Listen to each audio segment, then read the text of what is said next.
light is really hitting it.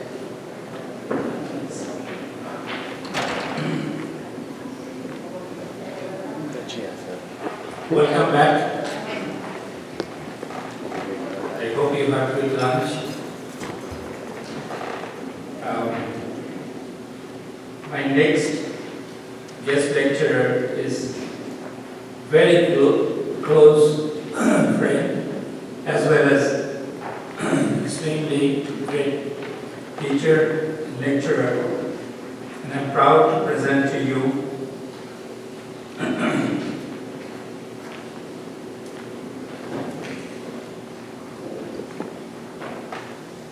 his title is very big. His academic experience for a long time, and he's a vice president of the academic affairs of the Larkin Hospital residency program. He's also director of the research, and his topics is extremely important. He is talking about the novel markers in the sleep physiology, cardiorespiratory couplings, heart rate, variability, and augmented index. Dr. Marcos Sanchez, MD, PhD.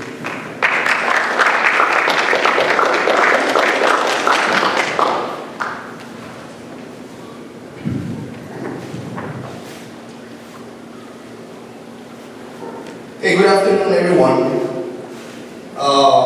This is part of the post-lunch coma session. So we want to try to speed things up. As I display some disclaimers here, the most important part of this session revolves to a very simple yet profound concept. So once we see the patients in the clinic, it takes probably 1 hour at most, then they go home. And if you think about it in terms of physiological phenomenon, physiological functioning, and think about, let's say, heart rates. You measure the heart rate or the vital signs at the office, and you say maybe 70, 75 beats per minute. And that's evident that is happening basically every single second. Then you have that if you multiply that for an hour, you want to get close to maybe 4,000 events. And then you go 24 hours, you go probably 100,000 emails over a week, and so forth and so forth.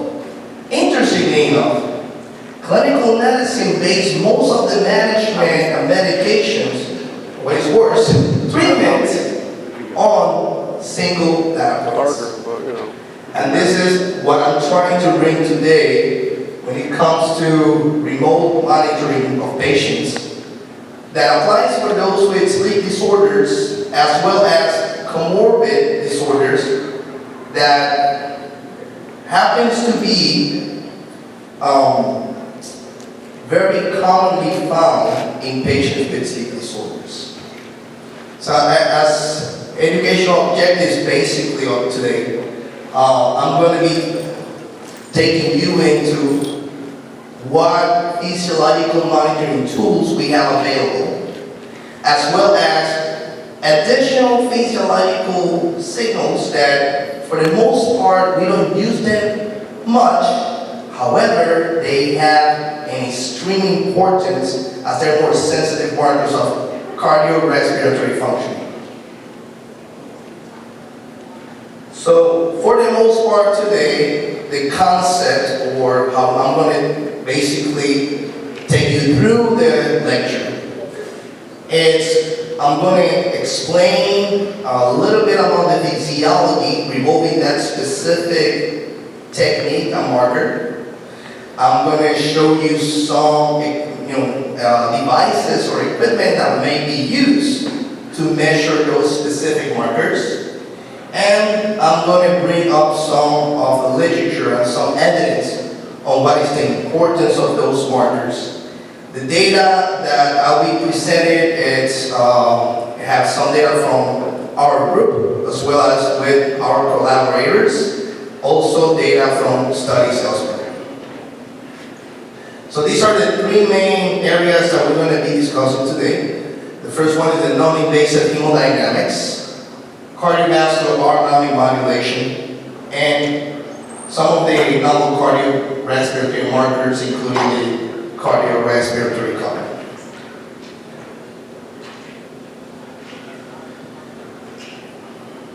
Early in the 90s, in Japan, they started investigating a phenomenon called the blood velocity.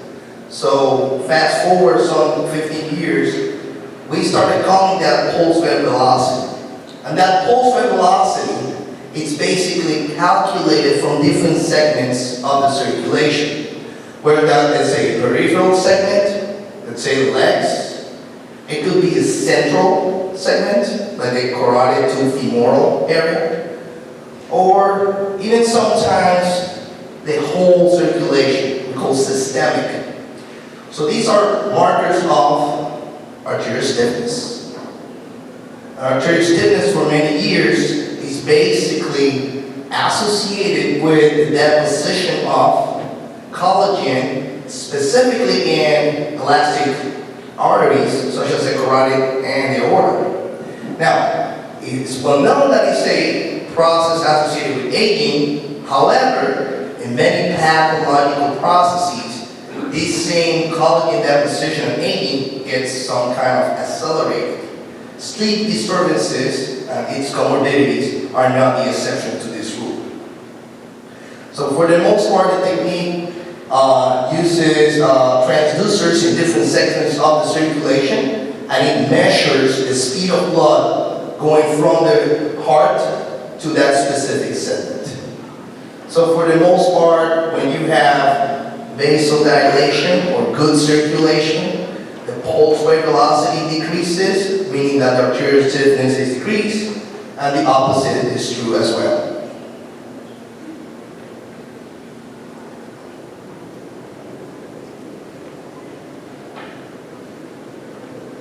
Now, today we also are covering a different technique that usually they are used and many authors and many clinicians confuse. So one concept is the concept of arterial stiffness, and the other concept is the wave reflection. So for wave reflection, basically, this is a figure of an aortic pressure waveform, okay?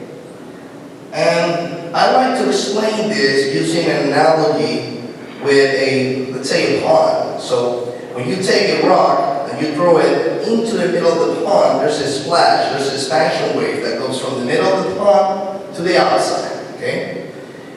The heart produces something very similar, that expansion wave going out to the periphery. Then that same wave can get into the edge or the borders of that pond. As a consequence, they're going to come back to the middle of the pond where the rock was originally struck. That is exactly what happens with the circulation. For the most part, radial blood pressure monitors, they don't measure that. They don't measure that second wave that is also known as V2. For instance, that second bump that is part of the aortic waveform of blood pressure can be affected by different treatments and different pathological disorders. From one of these measurements comes the concept, or what we call the augmentation index. In other words, it's basically how much of that pressure is actually induced by this second wave, the wave that is coming back. Remember that all those waves that they bounce in the periphery, they come back and they meet at the level of the heart. So sometimes the heart has to overcome that by increasing the oxygen consumption. It's very typical to see this in cases of sleep disturbances. So this is an example of a normal pressure waveform, and this is what happens when you have vasoconstriction. So you notice that there's kind of an increase in the area under the curve of that peripheral aortic waveform. But when you have vasodilation or healthy blood vessels, the opposite is true. It seems that the augmentation index is influenced by both aortic stiffness, but most importantly by peripheral arteries, muscular arteries, the legs and the arms.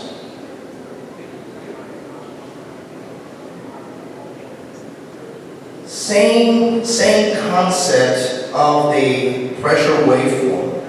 Comes the concept of the area under the curve for that pressure waveform. And I'm not going to go into the math of it because that was a long time ago for me.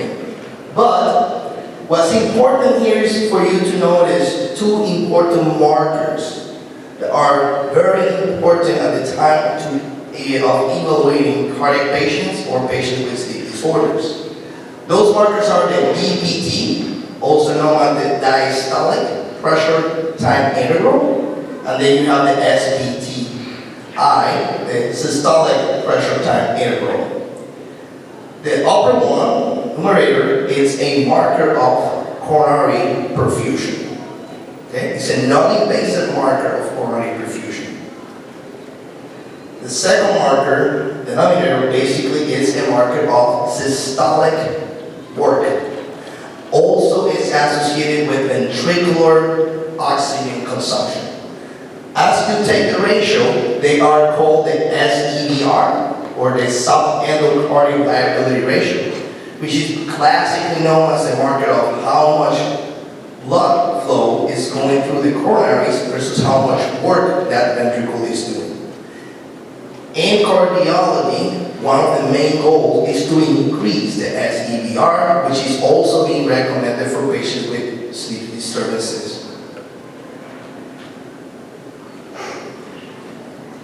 For this session, I have here some examples of devices that we use today. Some of these devices are very simple to use. This basically measures pulse rate velocity. It has a very good marker of central arterial stiffness. Here's another one.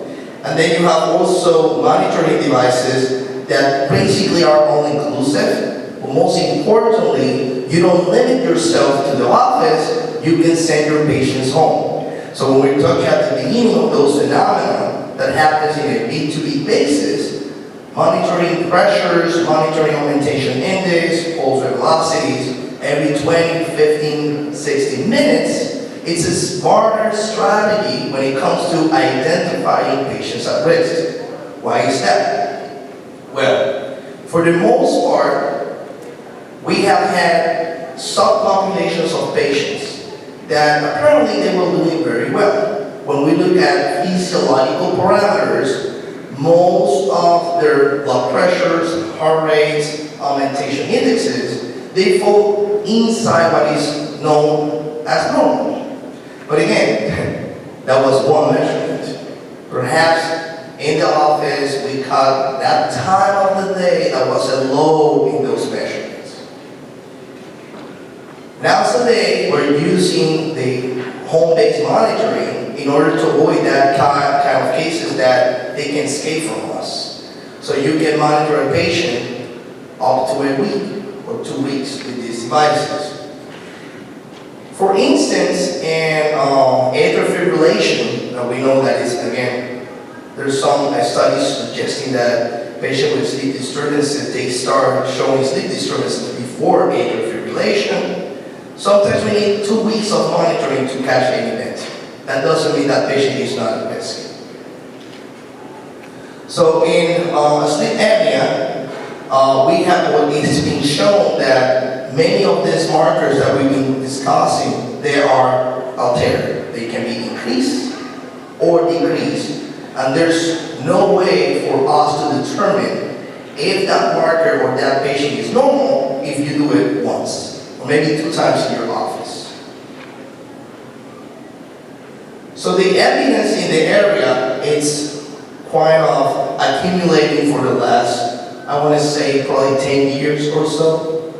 And many of these markers seem to change in response to different treatments. So for instance, the augmentation index that we were discussing before has been shown to decrease as a consequence of CPAP treatment.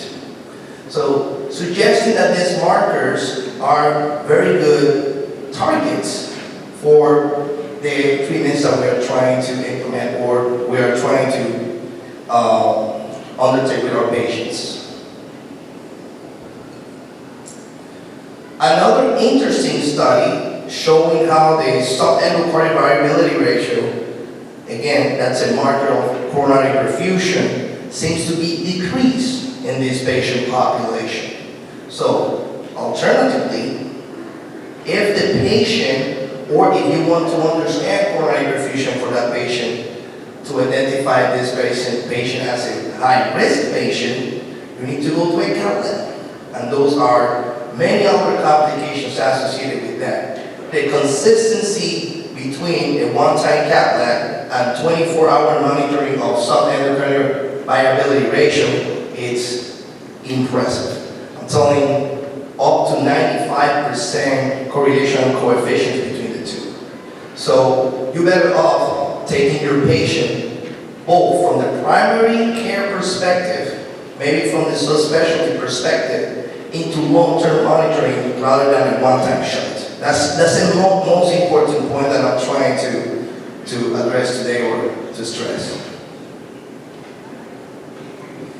These data was collected as a collaboration with another group, and of course this data is basically a supervised work.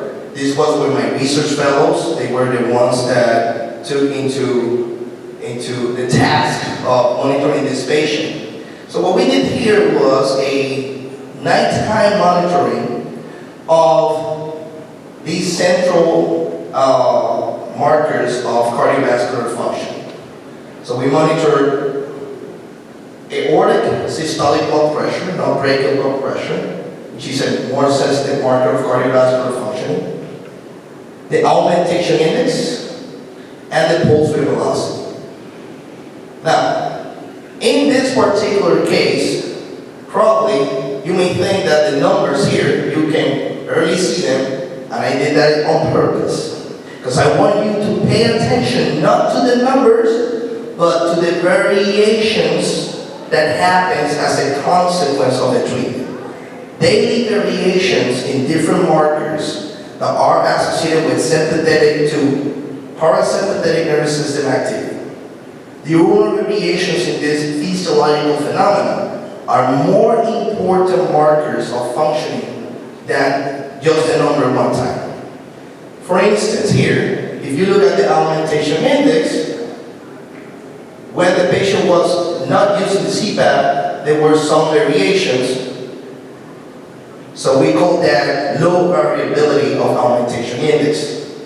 On the other hand, the same patient 2 nights after that, using the CPAP, you see that there's way more variation in the response of augmentation index, and that has nothing to do with the equipment not being reliable.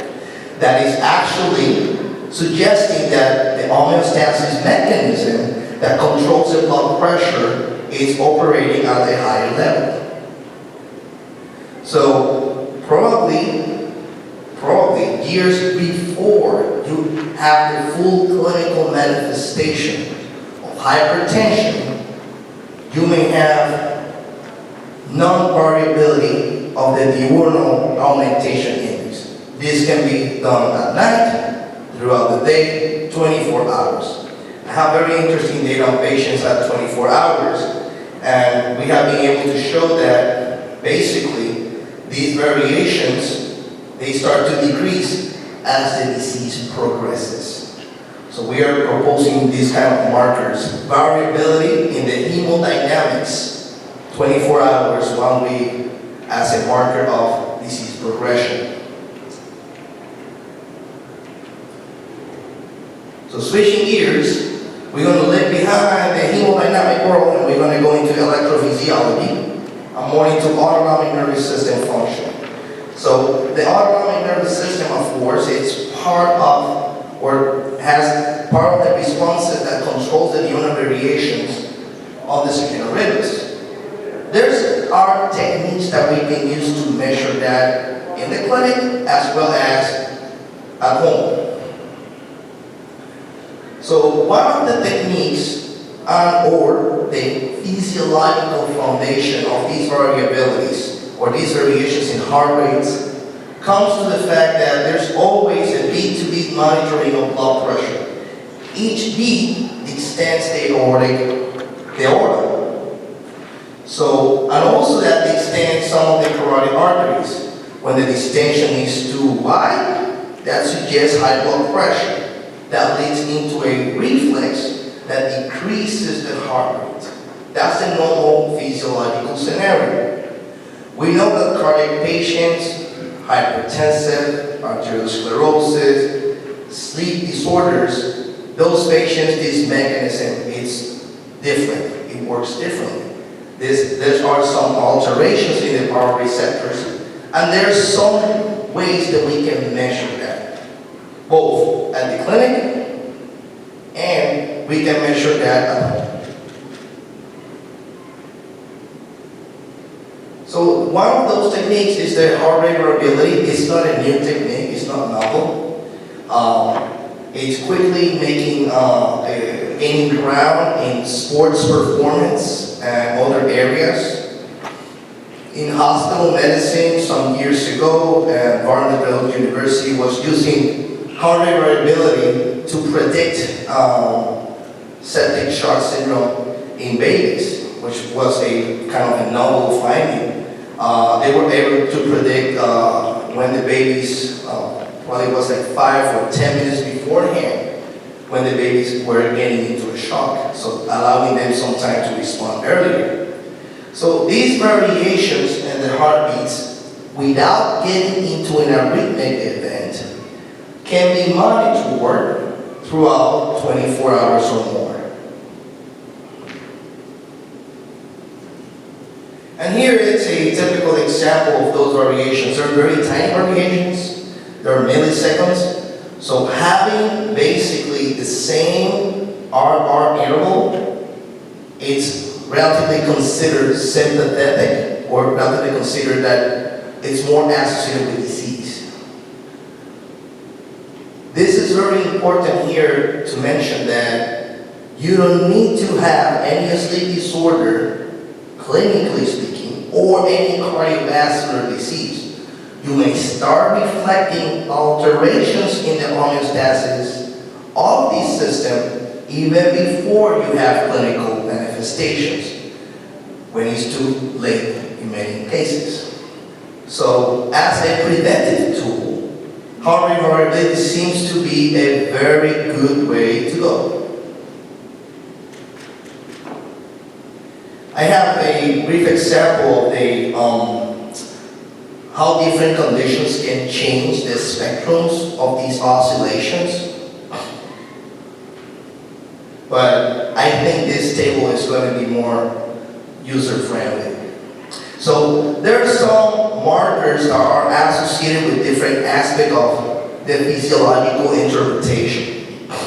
So for the most part, you can have a markers called a frequency domains. So we're talking here about oscillations of heart rates. We're not talking about 60 beats per minute, 30 beats per minute. We're talking about the oscillations. How many times it goes up, how many times it comes down, and so forth. Some of these markers, they are markers of vagal modulation, let's say parasympathetic nervous activity. Some other markers, they basically have a better representation of the sympathetic to parasympathetic tone. Okay? Back in the days, when I started using the technique, I have to calculate most of this using very sophisticated software that was $5,000 or so. Nowadays, we have artificial intelligence tools that you can download for free. And they are equally or even better. There are some apps, mobile apps, that they perform these measurements, and they are coming to the point that they're even more reliable and even better than the defibrillators. And that's a lot to say. So your mobile app could be a better tool for help than very expensive, sophisticated equipment. So these are some of the tools in this specific area of cardiovascular monitoring. They range from watches that they collect basically hemodynamic information and then does the transduction into the heart rate variability. T-shirts that they have electrodes, and they also have a built-in system that downloads that information to your phone. That information goes into a cloud system, and there's an artificial intelligence system basically monitoring arrhythmias. That the same can be used with phones. And again, compared to maybe 10, 12 years ago, the cost of all these equipments have decreased significantly. I have colleagues from the cardiology world that they suggest the patients to buy some of these devices, okay? And many of these patients are cash payers because we don't have the CPT codes for many of these devices as of today, but we're moving into that direction. Because many of my colleagues have noticed that by investing in some of these devices, they have a better time, or for the most part, they avoid emergency visits because they can probably detect things before they can happen.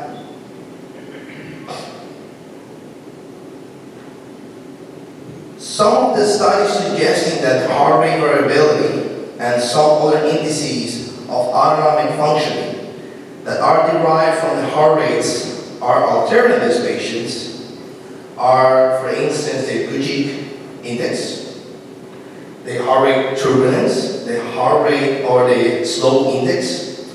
I'm not going to go into detail because most of these are statistical calculations to study pretty much the same phenomenon. Okay? But if we keep it simple, saying the more variability we have in between beats, without getting into an arrhythmia, the better the patient prognosis is. And again, as I mentioned, many of these markers have been compared to other well-known markers of cardiovascular functioning. Heart rate variability, for instance, is 5 times better predictor like an echocardiogram. But we don't use it that much.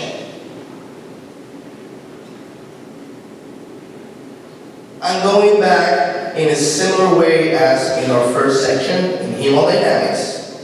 When we do interventions to target specific sleep disturbances, these markers, they basically register that information, and there's an improvement in these markers. So if typical, more logical markers that say mean heart rates, mean blood pressures throughout the day, they don't improve with the specific treatment that you're proposing to that patient, take some time to look into the variations of those that might be that the patient is getting better without the necessity to adding additional medications or any other treatments or referrals. So sometimes the targets that we use to measure the efficacy of our treatments may not be well sensitive enough to detect what we're trying to accomplish.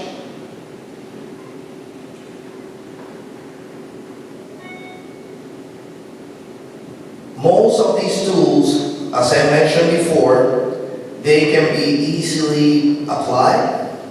And now, some companies, some insurance companies are looking into the possibility to integrate some of these tools into the preventive measures for their patients or problematic, let's say, super users.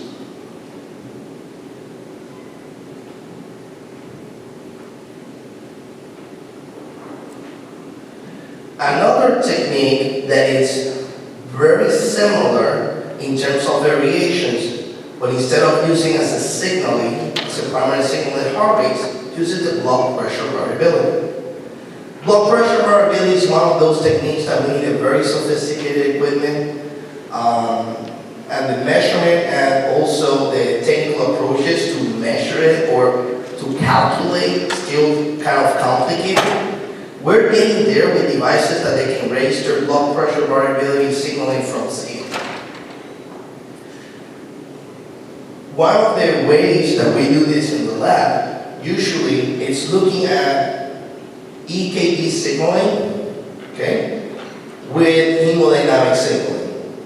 And I purposely use this one with these extraventricular beats because I want you to notice how a heartbeat disturbance causes many disturbances into the hemodynamics on the pressure waveform. Some of these phenomena, basically 1 or 2 at night, they are normal. They could be, categorized as normal.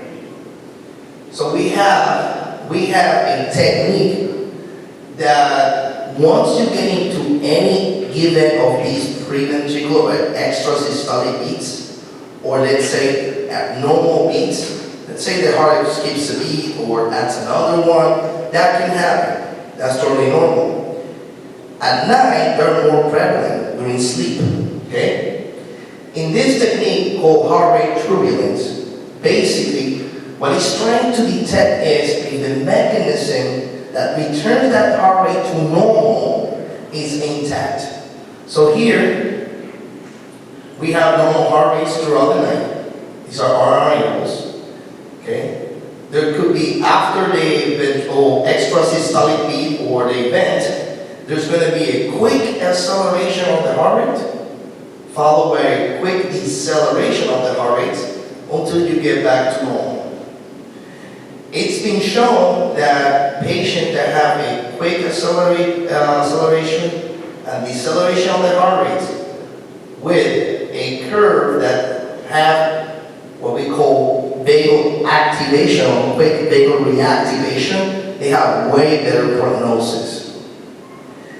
This technique was developed by Dr. Schmitz in Germany, and the equation for it come integrated in certain equipment like space labs for blood pressure. I think the company GE is one of the companies that uses this algorithm in their monitoring devices.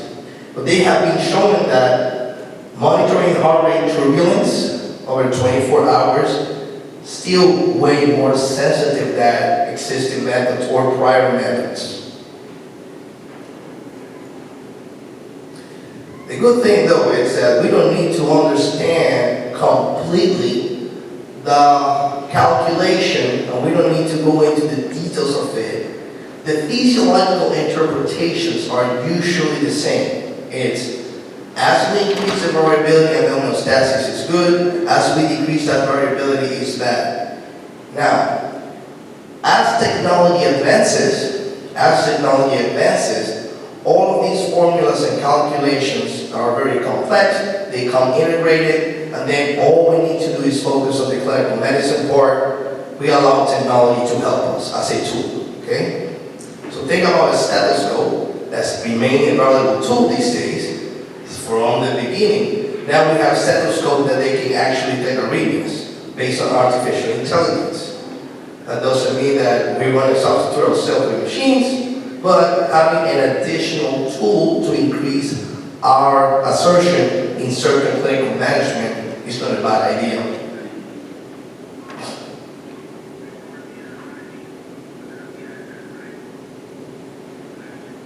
There's another techniques or series of techniques that I would like to cover today after we show some of the studies on heart rate turbulence. But it's primarily the same concept. Many of these normal markers, if not all of them, once we start doing interventions to improve patient health, they change. But more intriguing are the ones that, despite having no changes, okay, in the markers that are associated with health or disease, when these markers are altered, you have a more sensitive or a better prognosis. On the other hand, as I mentioned at the beginning, you have a subset of patients that when they come and visit you, they seem to be okay. And those are the patients that 2, 3, 4 months down the road, they develop these cardiovascular syndromes. Perhaps we were not monitoring or looking with the right camera or from the right angle.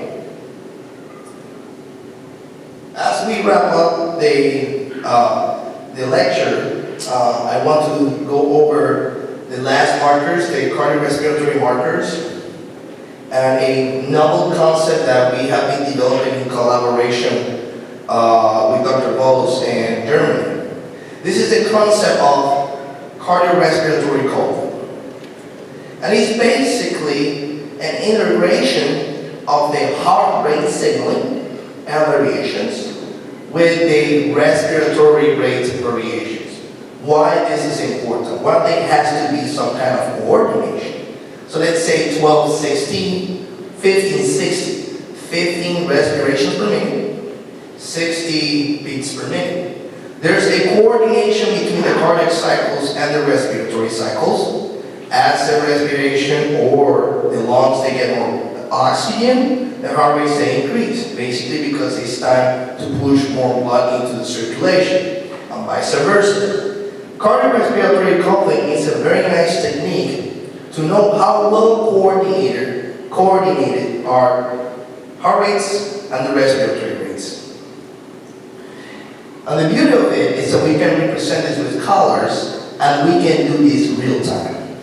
So if you have a patient close to 1, in this case red, represents red, that seems to be good. So in this particular example, we took patients with insomnia, and during the day we try to